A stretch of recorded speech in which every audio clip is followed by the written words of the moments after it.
अपने माँ के दरबार में जाकर के माँ का पूजा और आराधना करता है। कैसे मास्टर? हाय हाय हाय हाय हाय हाय हाय हाय हाय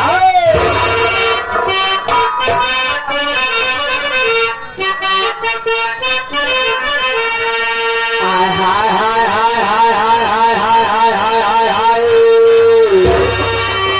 ऊंच पहाड़ी पे माई तो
लाल की निर्धन माया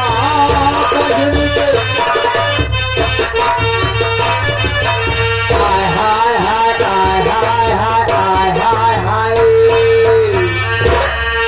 ऊंचे पहाड़ी पे माई तोरा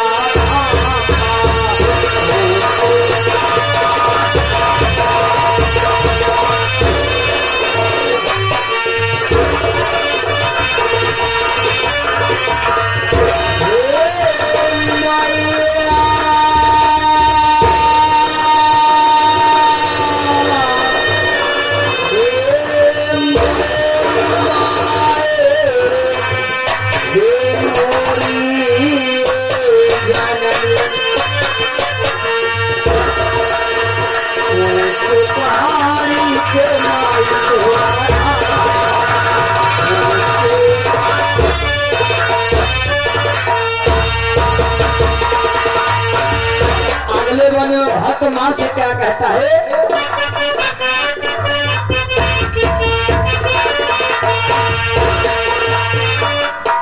भक्त माँ से क्या कहता है बाबूजी? जहाँ जहाँ जाई माई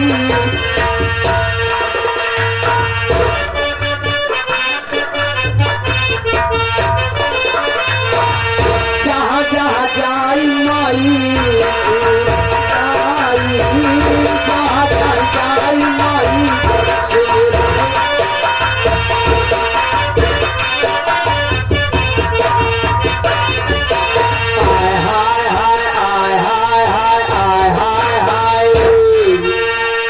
ऊंचे पहाड़ी पे माई तोरा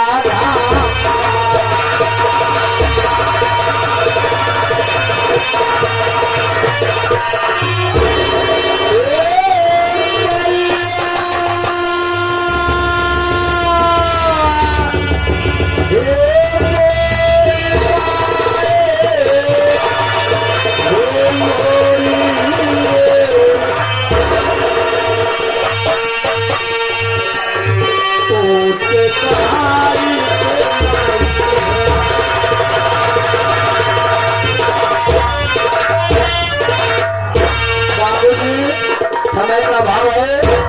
लास्ट वन में भक्त माँ से क्या कहता है? अपने गुरु घराने का परिचय देते हुए जा रहा है। अरे व्यवस्था ध्यान दीजिए।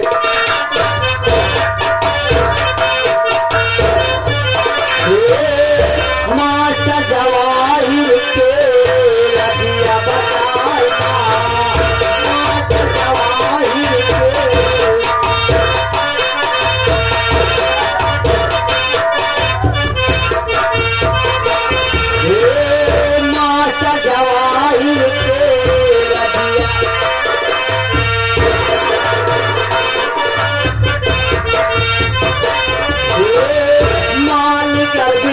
जी के बजार गारा